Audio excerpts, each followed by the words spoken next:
У самым маладым ВНУ Украины супрацоўніцтва з іншымі установамі адукацыі справа звычайная, дакладней традыцыйная. Толькі на эканамічным факультэце Палескага універсітэта наладжаны сувязі з 4 дзесяткамі навучальных устаноў Беларусі, Польшы і Украіны.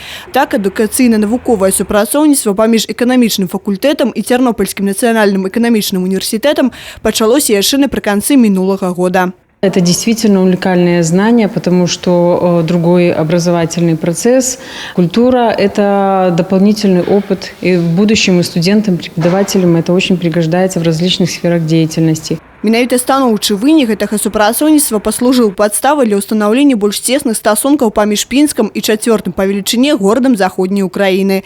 Адпаведнае пагадненне аб усебаковым пінска-цернопольскім супрацоўніцтве было падпісана кіраўнікамі дзвюх гарадоў. Безусловно, мы рассчитываем, что с городом Тернополем мы будем развивать не только сотрудничество в области гуманитарной и социальной сферы. Мы настроены на то, чтобы сотрудничать в экономической и промышленной сферах.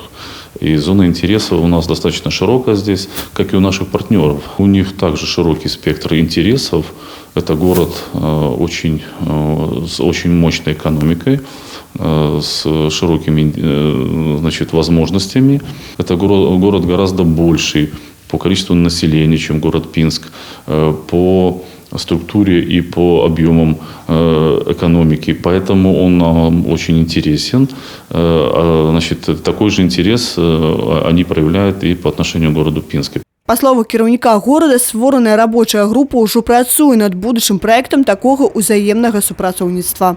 Увогуле варта адзначыць, што як і ў Пінску, так і ва ўсёй вобласці адзначаецца нарошчванне эканамічнага ўзаемадзеяння з Украінай. За студзень-ліпень знешнегандлёвы абарот суб'ектаў гаспадарання Брэсцкай вобласці і Украіны ў цэлым склаў больш за 140 мільёнаў долараў. Тэмп росту да аналагічнага перыяду мінулага года звыш 117%. У тым ліку экспарт вырас большым на чвэрць. На форуме рэгіёнаў Брэсцкая вобласць падпісала пагадненні з Валынскай і Закарпатскай абласцямі. Акрамя гэтага заключаны 3 кантракты і 2 меморандума. Агульная их сумма превышает 10 миллионов долларов. Контракт с украинскими предприятиями подписали.